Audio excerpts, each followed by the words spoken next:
grata satisfação de estar de retorno nessa casa. Eu digo, não me convidaram mais, não gostaram da minha palavra que eu levei, vou estudar mais. Eu fiquei muito feliz quando a companheira me fez esse convite já há algum tempo. E é muito bom quando nós nos sentimos acolhidos.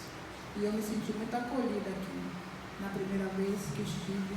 E fico muito feliz de poder retornar para nós podermos ter hoje uma troca, porque cada vez que nós somos convocados para falar sobre algum assunto, o primeiro ouvinte somos nós. Quando nós recebemos um tema, quem primeiro precisa refletir por que recebeu esse tema, somos nós que somos convocados para a tarefa. E posteriormente essa discussão e esse aprendizado que a gente sempre tem, que cada vez que recebemos um tema também é uma oportunidade de estudo, uma oportunidade de renovação. Então, eu fico muito grata.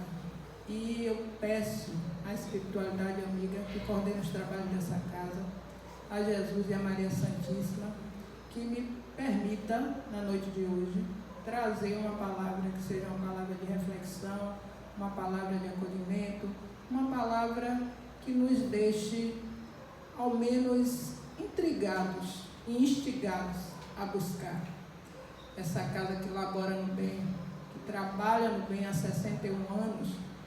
E eu falava recentemente em uma outra casa, na sede da Federação Espírita do Pelourinho, 104 anos.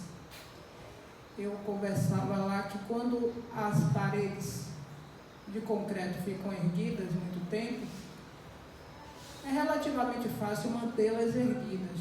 Mas quando o trabalho afetivo continua acontecendo, é porque a espiritualidade está confiando nos que estão nesse trabalho e está nos dando a responsabilidade também de dar continuidade a tudo que nos é permitido fazer.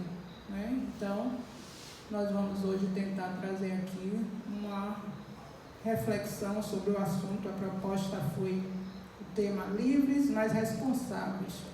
Esse tema está no livro Encontro Marcado, que é uma psicografia de Chico Xavier, ditado pelo Espírito Emmanuel. E eu fiquei pensando essa semana, desde quando eu recebi a convocação, mas essa semana particularmente, sobre esse tema e a relação com o mês no qual nós estamos, que é o mês de setembro, onde está uma ampla discussão sobre o Setembro Amarelo, sobre a prevenção do suicídio. E o nome a proposta é Livres, mas Responsáveis. E eu fico pensando sobre a liberdade que nos é dada e de que maneira nós estamos utilizando-a. Porque não há nada mais difícil do que nos sentirmos prisioneiros. E para ser prisioneiro não precisamos estar em um lugar fechado com grades. A prisão, talvez mais difícil para nós mesmos, são as nossas questões internas. Quando somos prisioneiros de sentimentos que nos impedem de caminhar. E hoje eu recebi uma foto muito interessante que me mandaram, onde tinha uma cabeça de uma pessoa, o cérebro, e dentro do cérebro tinha o desenho de um homem sentado, e na parte aqui da testa tinha uma grade, mostrando como nós somos prisioneiros dos nossos pensamentos. Livres, mas responsáveis. Como nós podemos ficar presos a sentimentos que paralisam? Quantas vezes nós passamos anos de nossas vidas presos à mágoa, ao ressentimento, ao ódio, ao rancor? E essa prisão vai nos deixando cada vez mais numa teia, que é uma teia que quando nós tentamos sair, muitas vezes temos dificuldades. E precisamos ser responsáveis com nós mesmos. Por isso que uma das situações que mais nós chamamos a atenção na casa espírita, cuidado com os pensamentos. Observe, nós ouvimos isso direto. E muitas vezes nós achamos que essa fala só é para o outro. Essa fala é para todos nós. Cuidado com o que pensamos. Cuidado com o que vibramos.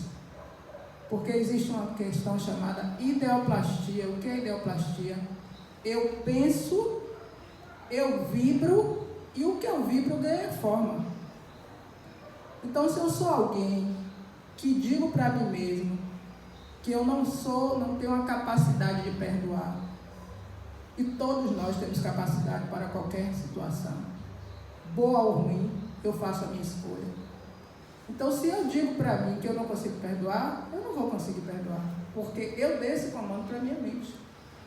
Se eu digo para mim que eu sou uma pessoa rancorosa, como outro dia minha mãe conversava conosco e nos falava de uma pessoa do nosso convívio que já está no mundo espiritual e que sabe que o que eu estou dizendo aqui eu não estou aumentando. Foi alguém que conviveu muito perto conosco e sempre dizia assim: eu sou rancorosa. E a pessoa fazia assim, ó, batia no peito, com orgulho. Essa pessoa teve um problema de saúde seríssimo. Ficou anos em cima de uma cama, depurando uma matéria, né? A matéria perecendo e o espírito ali, ó. Por quê? Porque nós adoecemos a partir do que pensamos, a partir do que construímos. E quando a gente tem esse chamado livres, mas responsáveis, e depois eu vou trazer aqui algumas citações de Chico a respeito dessa questão, mas a gente começa a falar e vê a necessidade psíquica do momento, e aí a gente começa, né? Já vai por outro caminho, que vai convergir para aqui. É o cuidado com que eu fico idealizando. O cuidado com que eu vibro para mim e para os meus. O cuidado com que eu vibro para o universo. Esse momento aqui no qual nós estamos, aparentemente num número pequeno, mas aqui um monte se batendo, nós estamos aqui tentando nos melhorar. Enquanto estamos aqui ouvindo um pouco e não estamos olhando para a tela da TV e nos contaminando com algumas imagens que não são boas. Nada contra a TV, ótimo que nós tenhamos a tecnologia. Mas quando a tecnologia não está a serviço do bem, quando a tecnologia está a serviço de promover o que destrói pessoas, famílias, a gente tem que ter cuidado. E recentemente eu vi o que a tecnologia pode fazer com alguém, com o psíquico de um conjunto. Eu cheguei no trabalho cedo e a funcionária me perguntou, a primeira coisa que ela me perguntou foi: Pró, a senhora vai ver o capítulo da novela hoje? O que é que tem na novela hoje? Nesse dia era o capítulo em que a filha ia colocar a mãe para fora de casa. Então, repare, a pessoa já amanheceu o dia pensando no capítulo da novela. Tudo bem, novela é distração. Mas essa cena que era uma cena onde estava se falando do quê? De uma relação de ódio, de algo que destrói o quê? Uma relação familiar. Então, o dia todo ela ficou nessa vibração. E no outro dia veio me perguntar se eu assisti o capítulo. E o que é que eu achei da cena? Então observe. Por que será que a maldade e determinados comportamentos dá tanto ibope? E tem tanta gente fazendo tanta coisa boa aí e a gente não vê na mídia. A novela de maior sucesso da televisão brasileira, Avenida Brasil. No dia que essa novela terminou, o último capítulo, o Brasil parou. E o que é que tinha nessa novela? A maior parte dos capítulos, maldade. Pessoas tecendo e construindo destruição um do outro, criança abandonada no lixão. No último dia dessa novela, eu tentei pegar um táxi e o motorista me perguntou assim: a senhora vai para onde? Porque é a última corrida e tem que ser para perto porque eu vou ver a novela. Todo mundo correndo. Por quê? Por que será que nosso imaginário precisa ser tão poluído? Por que dá tanto ibope essas questões? E tem tanta gente aí fazendo tanta coisa boa que não tem espaço na mídia. Recentemente, um grupo conhecido do meio espírita, companheiras que trabalham numa casa, uma companheira nossa que a mãe desencarnou e a mãe dela costurava, gostava muito de servir e ela resolveu, no quarto da mãe, fazer um ateliê de costura de roupas de criança para doar para quem não tem como se vestir. Trabalho belíssimo. E aí teve um canal de TV aí que está com um programa que iria entrar no ar e foi filmar, achou a ação bacana, foi filmar. O programa não foi ao ar, sabe por quê? Por falta de patrocínio. Tem essa matéria e outras matérias do bem que não foram ao ar porque não teve patrocínio. Entretanto, tem tantas situações aí que não levam para lugar nenhum em termos de crescimento que patrocínios, né, às vezes são até dispensados, porque tem vários. Por que será? Por que o imaginário coletivo precisa dessas questões? Então, observe, livres, mas responsáveis foi a proposta da casa. E nesse capítulo, nós vamos ter o seguinte, peço licença para ler aqui. O homem é livre, mas responsável, e pode realizar o que deseja, mas estará ligado inevitavelmente ao fruto de suas próprias ações. Ou seja, nós temos liberdade para fazer o que quisermos, mas a própria doutrina já traz liberdade com responsabilidade, lei de causa e efeito. A semeadura é livre, a colheita é obrigatória. Mas no Evangelho, é a Rainha que está dizendo não. Evangelho, semeadura é livre, colheita é obrigatória. Se eu planto flores, vou colher flores. Se eu planto espinhos, vou colher espinhos. E onde é o nosso grande laboratório? Primeiro, na família. Não tem teste melhor para nós do que a família. Porque no externo, nas nossas relações de trabalho, na relação aqui no ponto do ônibus, a gente até pode manter uma máscara, a máscara social, mas na família a gente não consegue não. E aí tem alguns que dizem assim: quer conhecer Raimunda? Vai começar com ela. Porque é na família que a gente realmente diz quem a gente é. É na família que a gente treina a tolerância. É na família que a gente treina a paciência. É na família que a gente trabalha a maledicência. O que é maledicência? É o nome chique para fofoca. Fofoca é fofoca em todo lugar. Mas a gente usa a palavra chique, né? Maledicência. Aí alguns já dizem assim: não, na casa espírita é a fofoca fraterna. Eu digo: desde quando fofoca foi fraterna? Fofoca. Então, assim, na nossa família, todos esses elementos a gente convive. E é aí que a gente precisa se corrigir para, aqui no externo, a gente começar a fazer um trabalho ainda melhor. Muitos de nós temos em casa um pai, uma mãe com Alzheimer, e a gente não tem paciência. Mas a gente vai visitar um amigo, e aí o pai daquele amigo está com Alzheimer, a gente faz e em casa a gente não quer nem ouvir um minuto do que essa pessoa traz. É duro, mas são os nossos comportamentos que a gente precisa se melhorar. Livre, mas responsáveis.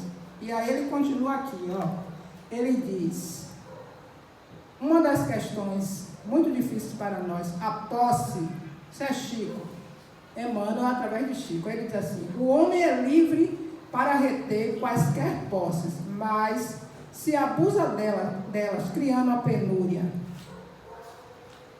dos semelhantes, de modo a favorecer os próprios excessos, encontrará nas consequências disso as provações. Ou seja, quantos de nós, nos destruímos por causa da posse? A posse do bem material.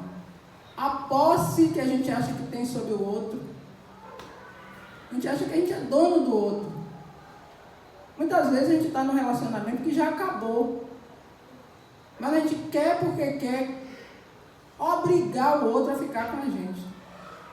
E vem programas como aquele, Eu gosto de falar de programa porque quem ama não mata. Uma vez teve uma série assim, os mais jovens não devem lembrar. Quem ama não mata. E nunca tivemos tanto caso de feminicídio. Porque é o quê? Eu sou o dono. Acabou o relacionamento. Acabou, eu não posso e não devo querer exigir que o outro fique comigo. Entretanto, eu me sinto dono do outro. E por ser dono, essa pessoa não pode caminhar. E amor é liberdade. Quem ama, liberta. Então, quando ele fala de posse aqui, ele não está falando só da posse da mesa, da cadeira. É a posse também das nossas relações. O apego ao poder. Nós gostamos muito do poder. E o poder é uma prova. Porque quando o poder chega nas nossas mãos, é um teste para ver como é que a gente se comporta com ele. E a gente muitas vezes quer possuir esse poder o tempo todo. Às vezes a gente tem um cargo, é convidado a um cargo no trabalho. Diz assim, opa, vou ganhar melhor. Tudo bem, estudo, vim. É natural o processo que eu vá crescendo, mas eu entender que aquilo é efêmero, o que é isso? É passageiro. Eu posso estar hoje numa situação de poder, amanhã eu posso não estar. E às vezes eu estou no poder, e quando estou, eu sou tirano. Eu uso do poder da caneta para destruir meu colega. Eu uso do poder da caneta para não respeitar o que eu devo respeitar em relação ao outro. E a colega me falava outro dia que ela foi para um cargo na saúde e ela pegou um processo de uma pessoa que há 30 anos, gente, é muita perversidade, há 30 anos a pessoa esperava só por um despacho, um deferimento, que fosse deferido, que fosse aceito o que a pessoa estava solicitando para receber um salário que era de direito. Ela disse que quando ela pegou o processo, ela chorou de ver a maldade de quem estava antes, por vingança, engavetando. Ela disse, menina, quando eu peguei aquilo, as lágrimas caíram. Poder, prejudicar a vida do outro. Olha a posse. E quando a gente fala isso, desses exemplos, a gente tem que se olhar. Eu estou falando aqui, fazendo a minha leitura comigo. A gente tem que se olhar, eu estou fazendo isso, é certo?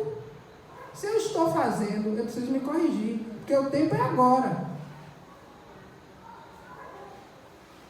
Então, a posse, para além da questão material, a posse de eu achar que eu domino e controlo tudo, eu não domino e não controlo nada. A gente não tem controle sobre nada nem ninguém. Viver é um grande desafio, diário e constante. Onde estaria a misericórdia de Deus se não nos colocasse todos esses elementos para nos testar e ver como nós nos comportamos? Onde estaria a misericórdia de Deus se escolhesse Raimunda para não sofrer e escolhesse o companheiro para sofrer? Todos nós vivemos as dores. A dor é universal. Chega para todos. Agora, como é que eu lido com ela? E Emmanuel continua. O negócio, e ele diz assim, o homem é livre para efetuar as transações que lhe apraz, se procura comerciar como real proveito da clientela, mas se arrasa na economia dos outros, com o fim de oferir lucros desnecessários com prejuízo do próximo, encontrará provações. Ou seja, quem tem um negócio, quem tem um comércio, quem lida com dinheiro, ele está dizendo aqui, isso é ruim, é demérito, está errado? Não. Mas eu preciso saber como é que eu lido com isso. Se eu exploro, se eu uso do comércio que eu tenho para tirar proveito do outro, eu vou responder. É isso que Emmanuel está dizendo aqui. Olha, outra situação que ele está chamando a nossa atenção. Então, eu tenho um negócio, eu sou negociante nessa vida, é outra prova da minha vida, para ver como é que eu me saio. Eu quero melhorar minha condição honestamente, sem ferir o que é de direito do outro, ou eu trapaceio, eu uso de corrupção. E olhem bem, a corrupção, a gente fala assim, a pessoa desviou não sei quantos milhões, 1 milhão, é corrupto. Mas esse só desviou R$1. Não é o valor, é a ação. Se eu desviei R$1 ou 1 milhão, foi a mesma coisa. Porque é a ação que me moveu. O que é que eu fiz, o que é que eu me apropriei que não é meu. A gente ainda tem esses conceitos para a gente pensar sobre o negócio que Emmanuel fala aqui. Aí Emmanuel fala também do estudo. A gente diz, estudo? O estudo pode ser uma prova, pode ser algo que eu posso ter prejuízo se eu não souber usar o bem? Pode. Aí ele diz, o homem é livre para ler e escrever, ensinar ou estudar tudo o que quiser, e conquistará a posição de sábio, se mobiliza os recursos culturais em auxílio daquele que lhe partilham a roupagem terrestre. Mas se coloca a inteligência a serviço do mal, terá provações. Isso aqui é ótimo para a gente discutir. Casa espírita precisa ter estudo. O estudo é um instrumento que nos oportuniza o quê? Conhecer a doutrina, melhorar o nosso conhecimento do ponto de vista de nós mesmos, porque trabalha com reforma. O que é reforma? É o autoconhecimento. É eu me melhorar. Raimunda pode vir aqui, outro companheiro pode vir aqui, falar, ter um discurso muito bonito, mas se cada um de nós não quiser fazer o nosso processo de reforma, pode estar aqui qualquer pessoa, que isso não vai adiantar. Entretanto, o que é que ele diz aqui? Se eu uso a minha capacidade de estudo para manipular, para controlar, eu posso ter sérios problemas. O estudo é para ser compartilhado no bem. Quem usa a inteligência a serviço do mal, o que acontece? Responde. Nosso companheiro Haroldo Dutra, nosso confrade mineiro, Haroldo tem uma palestra belíssima, que foi um seminário que ele fez, que é o uso da inteligência. E ele mostra como, quando nós utilizamos da inteligência para o que não é do bem, o que é que pode acontecer conosco. Raimundo, e como é que faz isso? Através do discurso que eu prego. Eu posso usar a inteligência para controlar toda uma população e levar o quê? Algo de ruim. Querem ver um exemplo? O que é que Hitler fez? Hitler usou da inteligência para dominar uma massa e levar uma guerra. Conseguiu? Conseguiu. Aí a gente vai para o outro lado. O que é que Gandhi fez? Gandhi usou da inteligência para pedir a paz e derrotou uma nação, derrotou uma potência que era a Inglaterra sem pegar em uma arma. Gandhi não pegou em arma. Gandhi usou o poder da palavra, do discurso. Então, se eu uso o estudo e a capacidade de falar para o bem, eu vou colher bons frutos. Se eu uso o estudo e a capacidade de discursar para o mal, frutos também eu colherei. Por quê? Olha de novo o Evangelho. A semeadura é livre e a colheita é obrigatória. Então, eu preciso me educar. Quando a gente fala de reforma, esse momento das palestras, estamos nós aqui encarnados e muitos desencarnados ouvindo. Muitos de nós, quando aqui adentramos, trouxemos 2, 3 irmãos que vieram também ouvir. Por quê? Porque no mundo espiritual também estuda. Existe escola do Evangelho no mundo espiritual? Existe. Existe grupos de estudo do Evangelho? Existe. E aqui, nós encarnados temos preguiça. A gente não quer estudar. O Espírito Humberto de Campos narra a tradição do mundo espiritual através de Chico Xavier Quando Humberto de Campos que tem várias obras, né, psicografadas por Chico, mas a mais conhecida assim é a Boa Nova, maravilhosa. E aí, Humberto de Campos era escritor imortal da Academia Brasileira de Letras.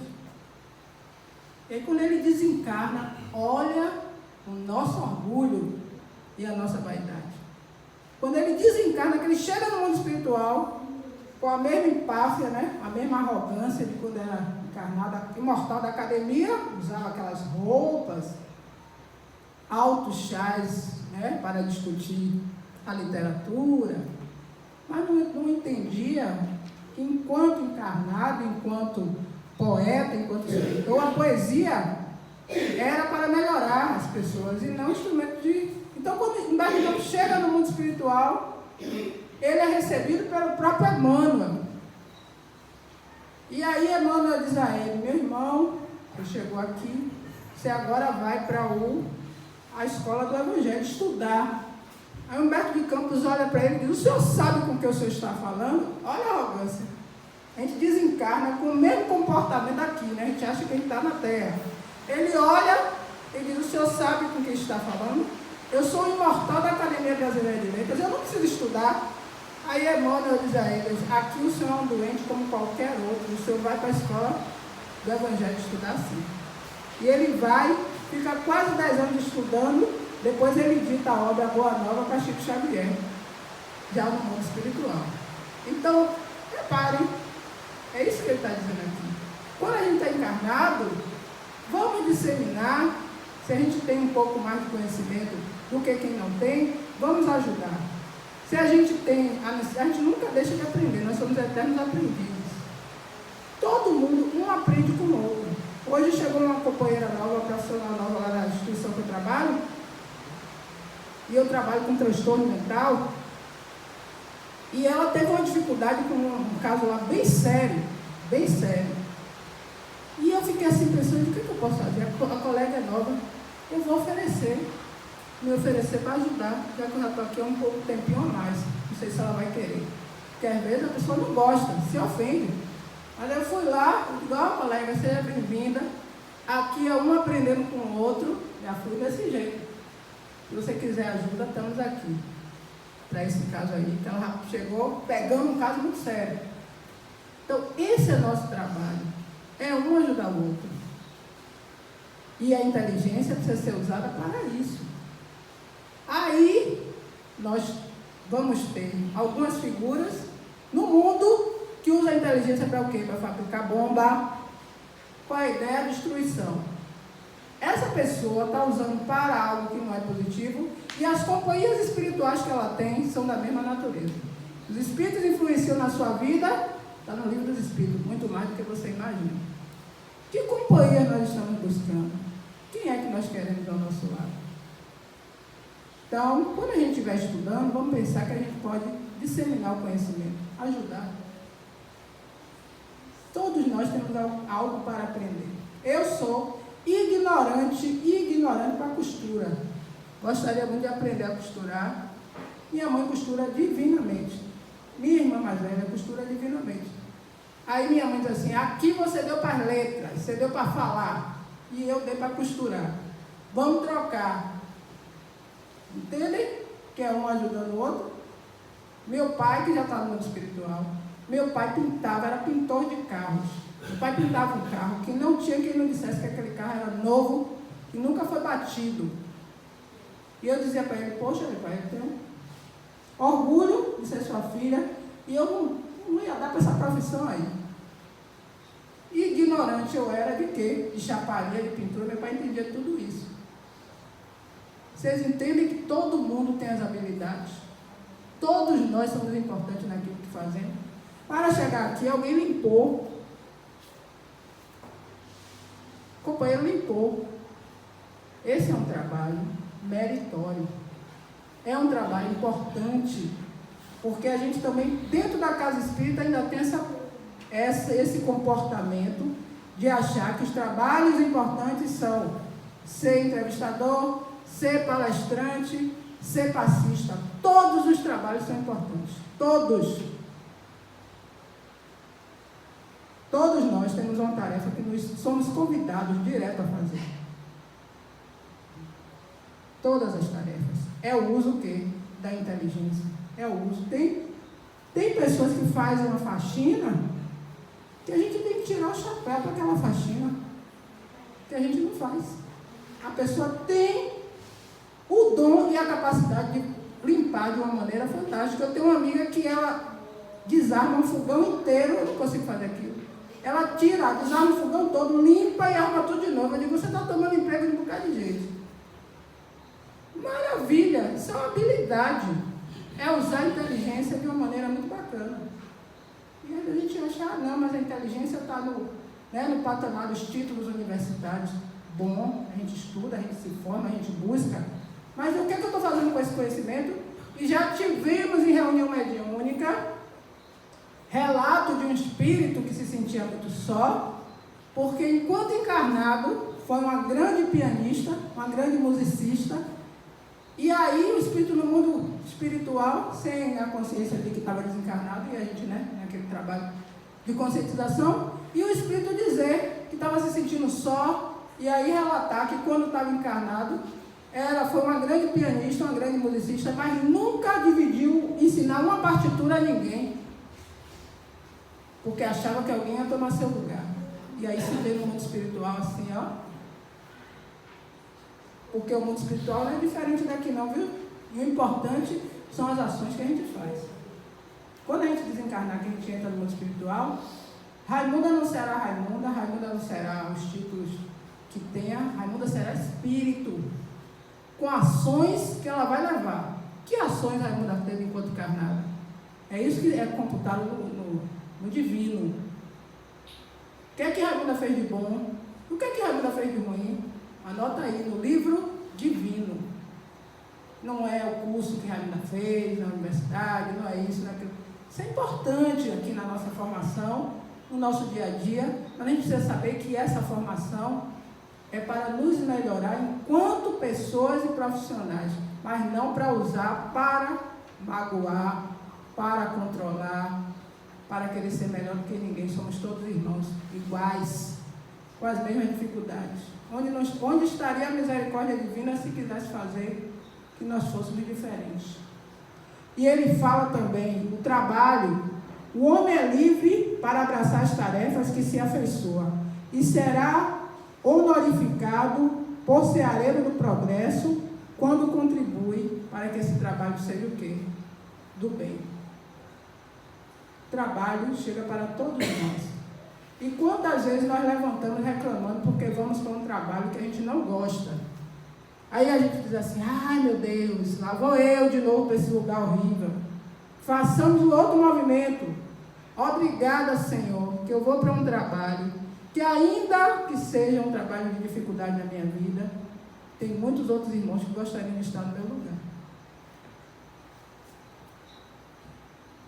Eu me lembro quando nós éramos crianças, nós somos 3 irmãs. E aí me lembrei do pão, que a gente não agradece. E aí minha irmã do meio, minha mãe colocou o café na mesa, e ela pegou o prato, empurrou, e disse, não quero isso. Minha mãe veio e disse, pegue de volta. Chegou assim na porta, abriu a porta e disse, olha para aquele lado lá. Eu tinha uns meninos, que não... Minha mãe disse, aqueles dali estão com fome. E você está empurrando o prato. Nunca mais faça isso. E a gente valoriza muito o pão lá em casa. Essa irmã, então, simplesmente, a gente educa como? Pelo exemplo. Minha mãe só abriu a porta, você olha para aquele lado lá. Veja quanta gente queria estar comendo esse pão que você está empurrando, não empurre mais. Entende? Então é isso que a gente precisa trabalhar, a gratidão. A gente não trabalha a gratidão. A gente chegou aqui com nossos pés, estamos com nossa mente, por mais problemas que tenhamos, nossa mente está... Gente, trabalhar com transtorno mental me dá a dimensão de como é importante isso aqui, esse eixo, esse foco, porque quem tem transtorno fica alheio a tudo. e facilmente pode ser conduzido por qualquer um. A gente pegar a pessoa assim pelo braço, a pessoa não sabe, ela está alheia, ela vira peão. A gente ter nosso juízo, como dizia minha avó, no lugar, por mais difícil que seja, é uma bênção, e a gente não agradece. A gente não entende como a gente é abençoado. É isso que Emmanuel está dizendo.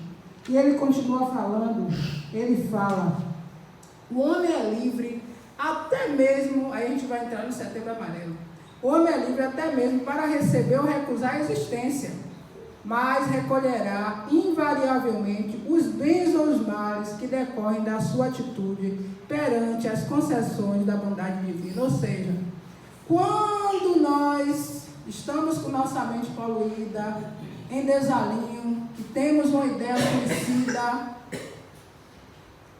por algum problema que estejamos passando, e a gente diz assim, eu não aguento mais, eu vou ceifar minha vida, porque eu vou acabar com esse problema.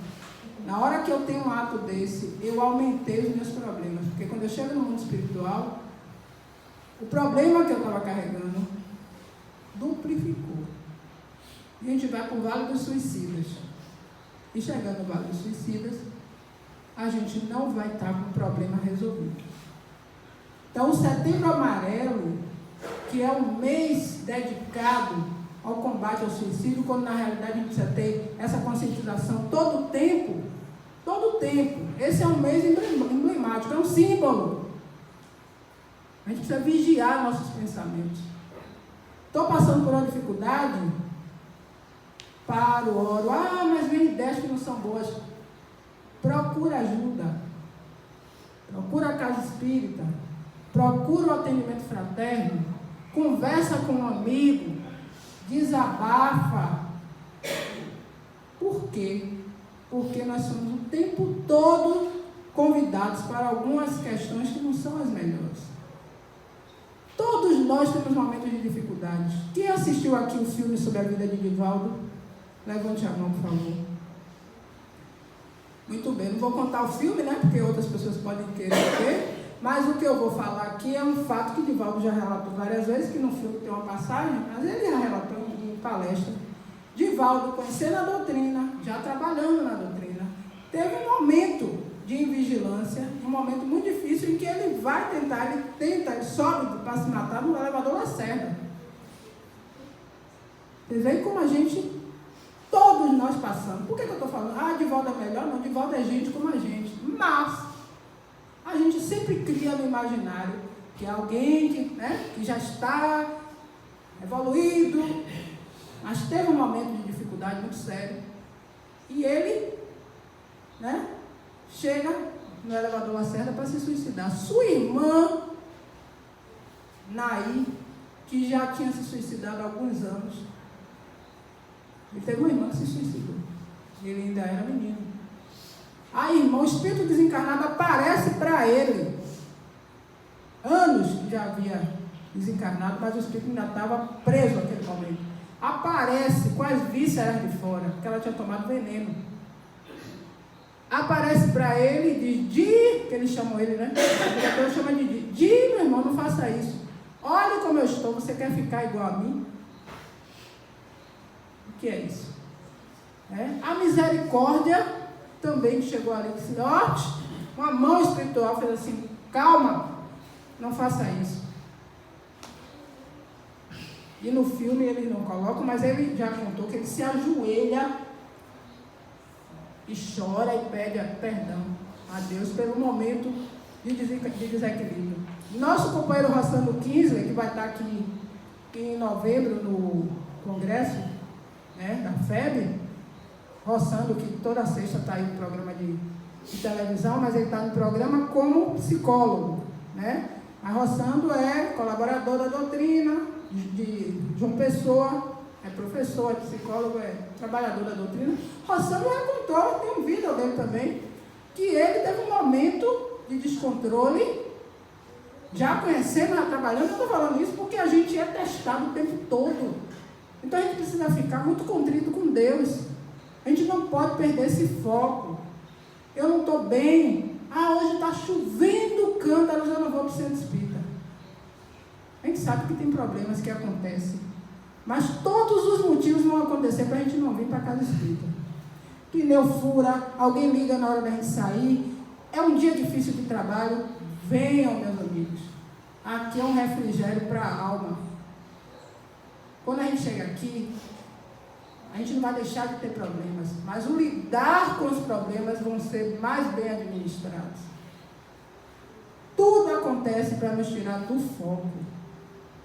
E Rossano contou que ele trabalhando tudo, já conhecendo a doutrina, ele teve uma situação de dificuldade. Ele disse que ele estava no apartamento, ele chegou na varanda com a ideia de se suicidar, ele sentiu uma mão puxar, uma mão invisível. Foi de novo, sentiu de novo a mão. Foi de novo, aí ele ouviu uma voz: não faça isso, meu filho. Ele aí voltou. Aí disse que orou. Passado algum tempo, ele foi fazer uma palestra numa cidade e ninguém sabia disso. Ele foi fazer uma palestra. Quando ele terminou a palestra, uma senhora se aproximou dele, o abraçou, chegou no ouvido dele e disse assim: naquele dia, meu filho, era eu que estava ali para lhe ajudar, viu? Agradeça a Deus e trabalhe.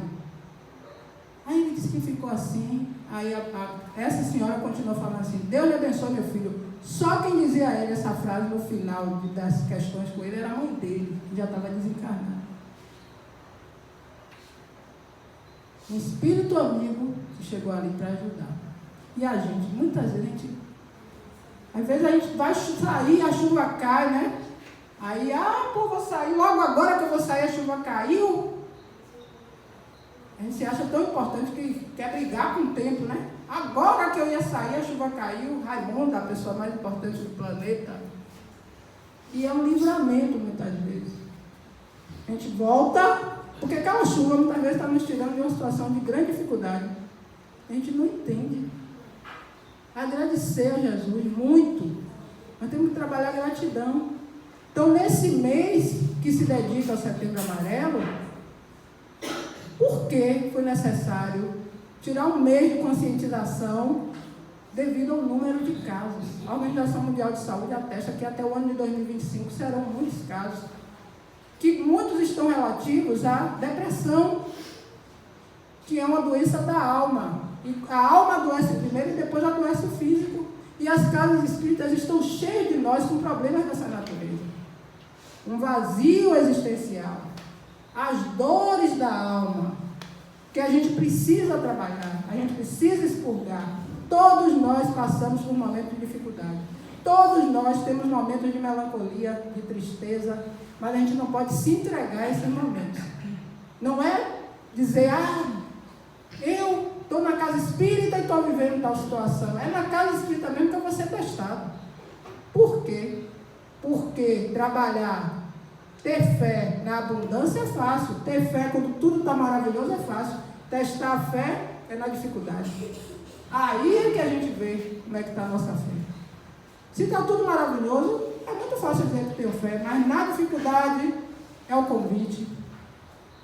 E eu estou lendo e recomendo para vocês o livro Lindos Casos de Chico Xavier, de Ramiro Gama. É um livro que fala da vida de Chico. Quantos exemplos Ramiro Gama conviveu com Chico, e ele pega relatos de outras pessoas que conviveram com Chico Xavier e mostra que exemplo para nós. 92 anos aquele homem, o médium de Jesus, né? Um homem que trabalhou a vida toda no bem, passou muitos dissabores, doença, tuberculose, fez 5 cirurgias de alto risco, uma série de questões. Chico Xavier é um grande exemplo para todos nós. E Ramiro Gama conviveu com ele e fala da nobreza, da grandeza de caráter desse homem, que não reclamava de nada.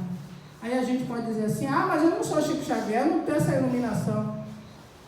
Nós somos pessoas que trabalhamos para ser cada dia melhor. Chico é exemplo, Divaldo é exemplo, Luther King é exemplo, Gandhi é exemplo, e nós podemos ser, sim, cada dia melhor. Irmã Dulce é exemplo, Irmã Dulce.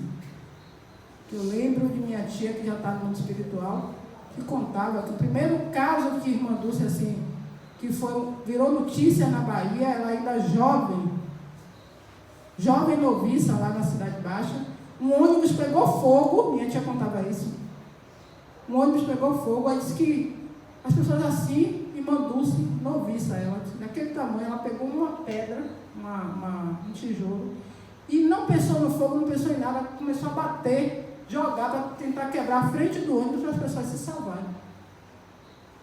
Irmã Dulce, que é célebre, um momento no qual ela, chegou na feira de São Joaquim, que ela dormia sentada, ela só tinha um pulmão que funcionava, o outro era 0, e um era 50%. Ela chegou na feira de São Joaquim, depois de passar mal a noite toda, aí ela ia, que chamava Água de Meninos, a feira de Água de Meninos. Chegou na feira de São Joaquim, aí estendeu a mão, pediu uma doação para os assistidos do hospital, o cara cuspiu na mão, o comerciante cuspiu na mão. Ela, gente, a gente tomou uma cusparada na mão, o cara cuspiu na mão, ela olhou, fez assim, tudo bem meu filho, essa é por mim, aí pega a outra mão e estende, agora cadê a doação dos meus assistidos? Desarmou o cidadão. Diante de uma hostilidade, o que ela faz? Ela diz assim, sai. Entendem qual é o nosso trabalho? Ah, Raimunda é irmã Dulce, a companheira é irmã Dulce. Não, Raimunda é Raimunda com os defeitos, com as situações, mas Raimunda está aqui tentando ser um pouco melhor. Quando Raimunda é convocada para essa tarefa, Raimunda está se trabalhando. E olhando, está fazendo isso, não faça mais não. Caindo e levantando todo dia, mas tentando fazer melhor. Essa é a nossa tarefa. E as quartas-feiras, dia de quarta para mim, às vezes é difícil, eu não aceito muitos convites na quarta, porque quarta, esse horário, é um dia que eu estou no estudo do Evangelho, há muitos anos. Mas, quando a convocação, dificilmente eu recebo convite para fazer algo dia de quarta. Muita gente não sabe que eu faço parte desse grupo de estudo há muito tempo. Mas quando me convidam, eu digo, bateu na porta, eu tenho que ir. É chamado, porque eu não estou trabalhando bem esse assunto aí. Olha a espiritualidade puxando a orelha, vá agora fazer a lição de casa. Aí eu venho. Entendem como a gente tem que ficar atento ao sinal? Passei no ano passado, foram várias casas me chamando para falar de aflições. Toda hora que eu recebi um convite, capítulo 5 do Evangelho. Bem-aventurados os aflitos, porque serão consolados. Eu digo, mas será possível? As casas estão descobrindo aí que eu não estou trabalhando bem as aflições. Teve um mês que foi assim, 4 corridos, um atrás do outro. Eu digo, agora que eu vou trabalhar a aflição mais ainda. É esse olhar, atento, o que é que os Espíritos querem me dizer? Pronto. E a gente vai e trabalha e agradece. Vamos trabalhar a gratidão, agradecer o pão que nos alimenta, agradecer a saúde. Gente, a saúde é um bem. É um bem. A gente só tem noção quando a gente está em cima de uma cama. Vamos agradecer a saúde. Vamos agradecer a paz dentro da nossa casa, por mais difícil que as coisas sejam conturbadas. Vamos agradecer pelo trabalho, por mais difícil que seja o trabalho, o nosso patrão. Vamos agradecer pela casa espírita que nos acolhe e nos ajuda. Agradeço ao convite dessa casa e gostaria de finalizar, que o tempo já está terminando, para concluir. Divaldo conta que uma senhora muito rica de Nova York estava num processo de depressão muito sério. Ela tinha dinheiro para comprar o que quisesse, entre aspas, porque a gente acha que o dinheiro compra tudo. Ela podia comprar a mansão que quisesse, o carro que quisesse. Essa mulher estava profundamente deprimida. Era viúva, tinha 3 filhos. Os filhos já não sabiam mais o que fazer. Chamaram o médico mais caro dos Estados Unidos para ir em casa conversar com ela, porque ela já não saía da cama, ela ficava deitada na cama. A única coisa que ela pedia é que deixasse a janela do quarto aberta. E o médico foi ao quarto, foi à casa, chegou lá, conversou com ela, fez várias perguntas, ela só falava e morreu. Para ela a vida tinha acabado. E num determinado momento em que ele está conversando com ela, o sol entra muito forte no lugar, bate no lugar onde ele está sentado. Ele levanta, pede licença, levanta e vai fechar a janela. Quando ele vai fechar a janela, ela diz, não Ela disse, por quê, mãe? A senhora não quer que feche essa janela? Ela disse, não, porque daqui onde eu estou deitada, ainda dá para eu ver meu jardim de violetas. Tinha um jardim que ela tinha plantado quando ainda estava dentro. Ele olha, termina de fazer umas perguntas, desce e dá uma receita para os filhos. Quando os filhos abrem, a receita é: façam convites para sua mãe, entregue convites como se tivessem vindo de orfanatos, de asilos, pedindo que ela faça ramalhetes, buquês de violeta para esses lugares. 2 filhos acham um absurdo, assim, a gente ele paga um dinheiro desse para você dar uma receita dessa e não querem fazer. Um filho, no desespero, resolve apostar na ideia. E aí nesse dia vai ao quarto e diz à mãe: mãe, chegou um convite para ti, para que a senhora possa mandar violetas para uma instituição que está precisando. Ela olha e não emite nenhuma expressão, não se entusiasma. No outro dia o filho insiste: mãe, mais uma vez o asilo pediu para a senhora mandar flores, pediu violetas. Aí ela diz: colhe algumas no jardim. O filho vai e colhe. No outro dia ele: mãe, vai ter a festa das crianças no abrigo, pediram violetas. Aí ela já senta na cama, e da cama mesmo ela diz: colhe aquelas, começa a apontar as que ele deve colher.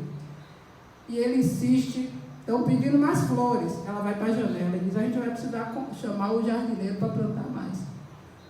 No outro dia ela sai, vai olhar o jardim e começa a mexer nas flores. No outro dia ela começa a fazer os buquês. E ela sai daquele padrão da depressão, porque ela se envolve totalmente em fazer buquês para doar para os asilos. Quando o médico retorna, diz: sua mãe já está bem melhor. Deixe que ela continue fazendo buquês para doar. E ela resolve ir aos asilos levar essas flores. Aqueles convites que eram convites fictícios passam a ser convites efetivos. E ela começa a falar nos lugares sobre a importância de plantar flores. E de sair de ser solidário para não ser solitário. Portanto, meus amigos, eu desejo, a noite de hoje e sempre, que vocês possam plantar muitas violetas, aqueles que gostam de violetas, que possam plantar rosas, aqueles que gostam de rosas, que possam plantar margaridas, aqueles que gostam de margaridas.